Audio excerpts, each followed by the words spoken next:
எல்லாருக்குமே பிடிச்ச பக்கத்து வீட்டு பையன் மாதிரி ரொம்ப சில பேர் தான் இருப்பாங்க. அந்த ஒரு ஆள் தான் மணிகண்டன். மணிகண்டனுக்கு வந்துட்டு அந்த ஒரு ஃபீல் இருக்கும். நீங்க பார்த்தீங்கன்னா, குட் நைட்டா இருக்கட்டும், இப்ப இந்த படமா இருக்கட்டும், ஒவ்வொரு இடத்துலயுமே மணிகண்டனுடைய பெர்ஃபார்மன்ஸ் வந்துட்டு உங்கள வந்து நம்ம பண்ற மாரி இருக்குல்ல, நம்ம வீட்டு ரொம்ப பையன். நீங்க சொன்ன ஆமாண்ணா, ரொம்ப யதார்த்தமா கனெக்ட் ஆகுற மாரி.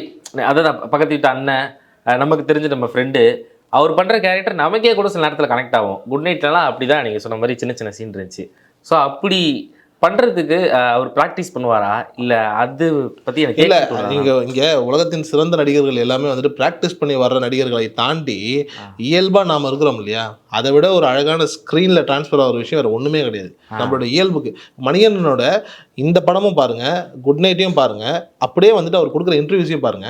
3 இடத்துலயுமே ஒரே மணிகண்டன் தான் தெரிவாரு. எந்த இடத்துலயும் ஒரு வித்தியாசம் தெரியாது. அதுதான் பிரில்லியன்ஸ். ஏன்னா, இன்னைக்கு தேதிக்கு வந்துட்டு நடிகர்கள் கிட்ட இல்லாத ஒரு விஷயமே அதுதான். ஏன்னா, நாம வந்துட்டு அவங்கள யூடியூப் இன்டர்வியூஸ்ல அடிக்கடி எல்லா படத்துலயும் பார்க்க போறோம். அப்படி பார்த்த நடிகர் திருப்பி படத்திலேயே அதே மாரி தான் இருக்காரு. அது நமக்கு புடிச்சிருக்குன்னு வைங்களேன், அதுவே வந்துட்டு உங்கள மக்களோட அப்படியே ஈர்த்து கொண்டுட்டு போய் வச்சுரும்.